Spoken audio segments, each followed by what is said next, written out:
everybody. We are at A-1 Custom Car Care today, and I am here with Dustin, who's going to tell you everything you need to know to get your car ready for winter. So first off, thank you so much for being with us today. Thanks for being here. Yeah, absolutely. You know, we're getting ready for winter. Yes. I mean, we just got this nice fall weather, so it's hard Beautiful. to think about the cold weather coming in.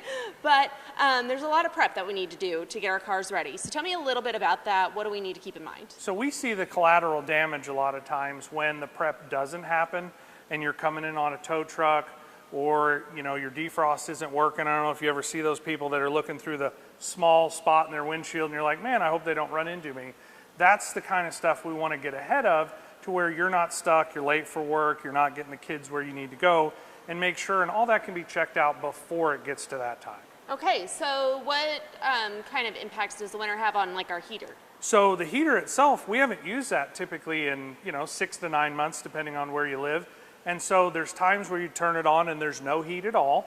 There's times where you need it to be on defrost, the vents or the floor, and it doesn't switch, because all of us leave the AC on the vents pretty much all summertime long. And so we want to run those systems, make sure that they work, make sure that the level in the car or the vehicle's correct. Maybe it's gotten a little low. When it gets low, the first thing it cuts off is the heater core. And so then we won't have heat coming out of the vents. Okay, so then how does the defrost impact like our windshield?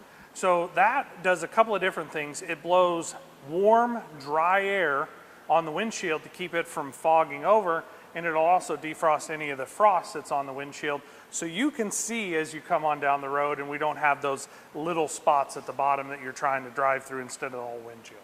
Gotcha.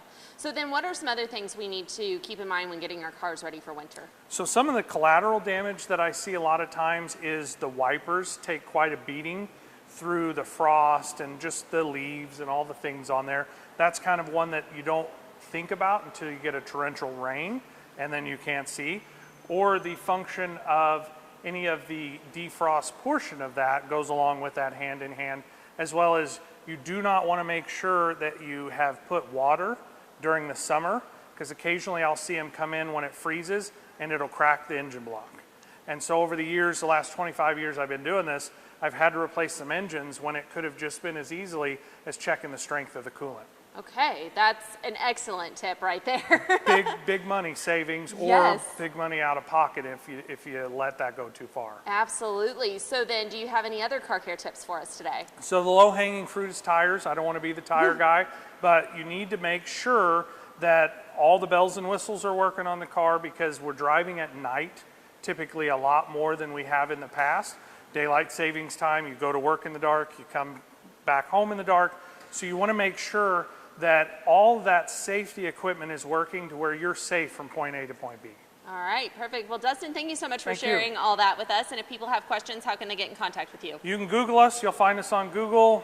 You see us here in town at the corner of Fort and Sunset, and out in Republic. We'll be there to take care of you. All right, perfect. Well, thank you so much for being with us today. Appreciate it.